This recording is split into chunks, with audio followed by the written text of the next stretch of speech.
Hello and welcome back to another video. We have October ScrawlrBox here. If you do not know what a ScrawlrBox is, it is a monthly art subscription box. It is currently £16.95, additional postage and packaging fees outside of the UK. You receive a box of mysterious art supplies, a word or phrase as a challenge where you use just the supplies in the box to create a piece of artwork based on that challenge. For every box you buy, a plant is treed. What are you? An idiot sandwich. I say that every time. A tree is planted. And there is a featured artwork in the box and a little bit about the artist that made the artwork.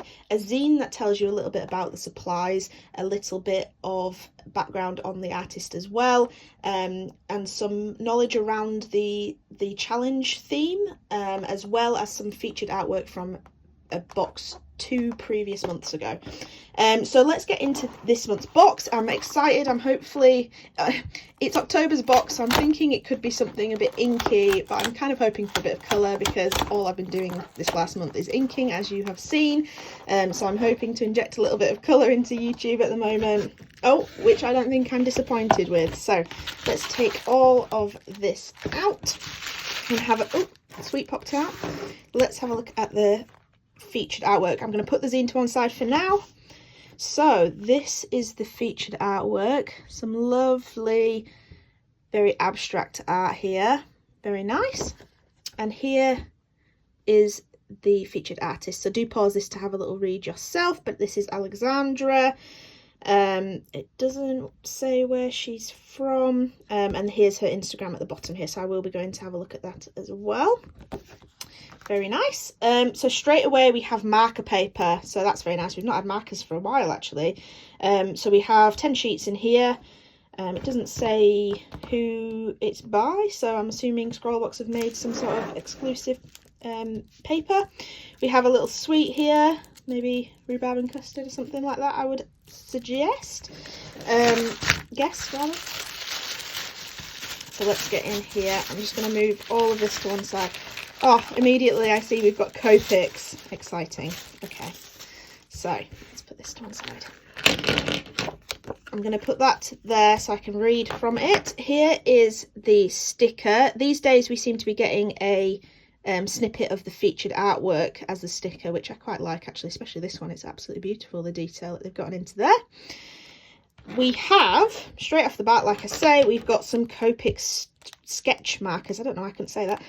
Copics sketch markers. We have strong red, aqua and canary yellow. Some very nice colours there. I don't think I have any of those colours in my small collection so far, so that's always a nice treat. The beauty of a Copic marker is we have that lovely brush nib at one end, and we have a very useful chisel nib which is not too broad on the other end, so very nice. I've always liked the Copic. They're obviously an artist's favourite marker, but they are quite pricey, so that's always a nice thing to get a nice pricey item in these boxes. We also have a Faber-Castell Grip 2001 pencil, which is just a standard pencil. It's got some really nice grippy bits here that feel quite nice, a little bit rubbery. We also have a Unipin fine liner black 0.3. I have a few of these fine liners. They're very nice liners, a good little nib on there, very useful. And then lastly, we have a Kneadable Eraser by Faber-Castell. So I've been using this a lot during my inkings, and I've actually probably overused it. It has been smearing a little bit when I've been rubbing out. So it's very handy that I've got a new one. So, and a Faber-Castell I would recommend, are probably the best kneadable erasers that I've tried. And then about the marker paper, yeah, it doesn't say who it's by, so I'm not really sure who's made the marker paper itself. And then our Scrawlr challenge is Out of the Lamp. So I'm assuming they've gone with a genie theme with this little swirl coming up here. So I don't really know what I will do for that, but we will have a look. I'm glad it's a bit colourful. I'm glad it's markers. I've not played with markers for a little while. It's been on the back burner. So I'm excited to try. Let's have a quick flick through this Scrawlr zine. So here is the spread telling you about the supplies a little bit more. It just says yellow and pink colour. Oh, it's pear flavoured. There we go. Pear flavoured boiled sweet. This is a little bit more about the artist. I'm aware that this might be very difficult for you to read, but if you can read it, do pause that and have a little read. I will be reading after I film this segment. Then we have some Scrawlr tips and things to try, which I will read whilst I'm testing the supplies out in the video and doing a little bit of the artwork. And then we have some featured artwork from the August ScrawlrBox when we received the paint markers. There's some beautiful ones on here. Oh, I really like this kind of robot one here. But I always go and check out all the artists on these spreads. They're always very good. Oh, I follow this lady here. She's fantastic. She does some amazing stuff. Yeah, some really nice ones on there actually. And then we have a little bit about something related to the Scrawlr challenge. This is movie magic, obviously alluring to the Aladdin theme there. Very nice. So I will test out the supplies, talk a little bit about the Scrawlr tips and the things to try, and then we will get into creating some artwork based on the Scrawlr challenge Out of the Lamp. Right, so straight off the bat, Scrawlr emailed everyone that received this box to basically tell us that the paper was glued upside down in some of the boxes, and so basically the paper is one-sided and you can only use one side, and some of the paper pads may have had the paper glued upside down, and they said that it was obvious. I wouldn't say it was obvious, so I wasn't really sure what side of the paper was. I go through a little bit of swatching in here to try and deduce it, and I'm just not convinced, to be honest. But anyway, other than that, we have some Scrawlr tips. So we have some artist advice, and a lot of it is understanding colour code and blending and layering. So the reason I brought up the paper is the blending and layering acted differently depending on the side of paper that we used. Basically, the colours they gave us weren't very good for blending because they weren't similar in colour, which is the point of alcohol markers. So it was kind of a strange colour choice. If you were doing the art that's on that the featured artist did, where it's kind of block colours, then that was fine. But to do any sort of blending, it was just not going to work with this type of colour selection that they gave us. So they're kind of a bit of a moot point in terms of the artist's advice. I mean, tell me differently if you thought differently, but that's my thoughts on that. And then the things to try, there's a few here. Some of them are saying, you know, Copic markers are refillable and the tips are replaceable, so do not bin these markers once you are finished with them, because you might be able to refill them, which is actually always a very nice thing, and hence the price of these markers as well. There is also some tips regarding the brush nibbed end of the marker. It says mix different colours into each other with small circular movements, kind of like massaging them into one another. So again, that's alluding to that blending, which acts differently on the sides of paper depending on that. So I don't know. I mean, try it. I don't know. I didn't find it the best. Basically, this paper was not my favourite. Then it says the Kneadable Eraser can be used to remove unwanted pencil marks under your artwork. Lightly dab, roll over your pencil lines to take away the dark lines. This will leave you with a subtle outline to start your colouring. Highly recommend doing that. The pencil will smear underneath your alcohol ink, so recommend taking as much of that pencil away as you can without removing the entire sketch. Otherwise you will get a bit of a muddy alcohol ink under there. And then the last tip and thing to try is, if you do prefer your line work with the fine liner first, wait for it to completely dry to avoid unwanted smudging, which I think is pretty self-explanatory, and I'm sure a lot of you probably tested that out prior like I did. But yeah, they're the tips basically. Nothing too out there, nothing that I think people wouldn't really know already. So yeah, I'll let you watch the rest of my swatching and watch the art, and then I'll summarise it at the end.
as the finished piece. So I kind of was really stuck on how to approach the prompt, which was out of the lamp. So immediately from the artwork that you see as well, I kind of thought of Aladdin coming out of the lamp. So, you know, I didn't really know how else to approach it. I had ideas of doing a bit of a storm lamp, so more of a lantern type image, and having that project something. I don't know, I was really stuck, and the colours, these three colours kind of really stumped me. I didn't know really what they were going to lend themselves well to.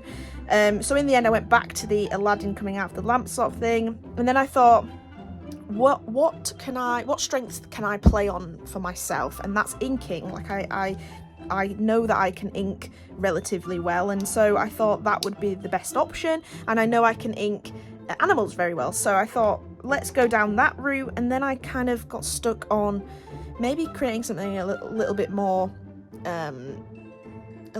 meaningful. I don't know, so I kind of thought let's do an ornate lamp, make that very colourful, and have that kind of sucking in this gorilla, which, I don't know, you can look into this as shallowly or as deeply as you want, but my thoughts were, you know, animals are going extinct from deforestation, etc. And I thought this is kind of a way of showing the animals becoming extinct, being sucked into this magical bottle and held there, and potentially, you know, kept there for the future when perhaps it's better for them to come out. I don't know. I was kind of becoming a bit meaningful with this piece, which is very unusual for me, but that's kind of my thought process when designing this imagery.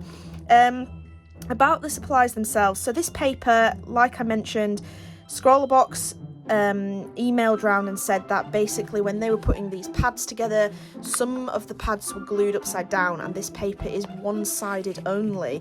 Now, they said in the email that you would be able to tell which side is what.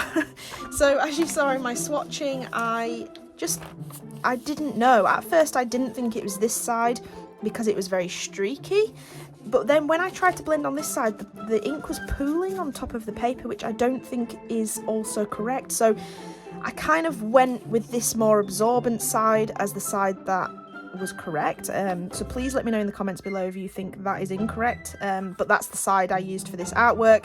I tried blending, and with the feather blending from the Scrawlr tips, that kind of worked quite well with blending, but then in my design of this, it wasn't going to be blending anyway that I needed, because it was kind of an ornate lantern that I chose, and it was kind of block colours, so that was fine.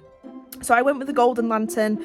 It was meant to be more of a blue decoration, but obviously I actually laid down the whole of the lantern in yellow and then went over with the blue, which obviously changed it to green. And as you saw whilst I was doing this, the ink in my red marker pooled. I probably shouldn't have opened that over there because it probably would have splattered. This pooled and made a big blob there, so I did have to use my jelly roll to kind of cover that up somewhat, which hasn't worked the best, but that annoyingly happened. But yeah, firstly, my thoughts, this artwork was again not done with this, but come to think of it, I think the featured artists get told what supplies are going to be in and what colours, and that's it. So I think the artist has to basically go and find those colours or use what they've got and create a piece of artwork for the box. So I don't blame the artist for perhaps not using the same colours, or maybe the same supplies would be nice, but anyway, I don't think that's created with these supplies. The colours are very off. Secondly, Copics, you can't really go wrong with them. They're expensive for a reason, and you can't go wrong with them. I think the paper itself let them down. Like I say, I didn't know what side it was, and I hope this was the right side, but I noticed the Kneadable Eraser is so soft that you can't get any traction when you're trying to rub out, and the paper was so thin that I have ruffled the paper and creased it, which is not ideal when you're trying to do a piece of artwork.